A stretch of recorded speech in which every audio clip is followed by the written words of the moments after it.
சிறு வயதிலேயே நான் கல்லூரியில் படிக்கின்ற பொழுதே, அப்பொழுது எனக்கு வயது 19, பொன்மனச்செம்மல் புரட்சித் தலைவருடைய விசுவாசியாக அவருடைய ரசிகராக இருந்து அதிமுக கிளைக்கழக செயலாளராக என்னுடைய சிலுவம்பாளையத்திலே என்னுடைய பணியை துவக்கினேன்.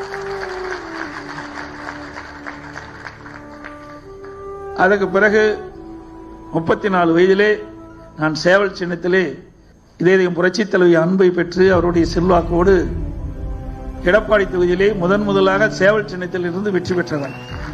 அதற்கு முன்பெல்லாம் மெட்டா மிராஸ்தார் தொழிலதிபர்கள் தான் இந்த எம்எல்ஏ பதவிக்கு வர முடியும், எம்பி பதவிக்கு வர முடியும், அமைச்சராக முடியும், முதலமைச்சராக முடியும். ஆனால் வேற அண்ணா அவருடைய வழியிலே பொன்மனச்செம்மல் புரட்சித் தலைவர் எம்ஜிஆர், இதயம் புரட்சித் தலைவி அம்மா, இப்படிப்பட்ட தலைவர் வந்த காரணத்தினாலே நம்மை போல் இருக்கின்றவர் இந்த நிலைக்கு உயர்ந்திருக்கின்றோம். இல்லாவிட்டால் நிச்சயம் வர முடியாது.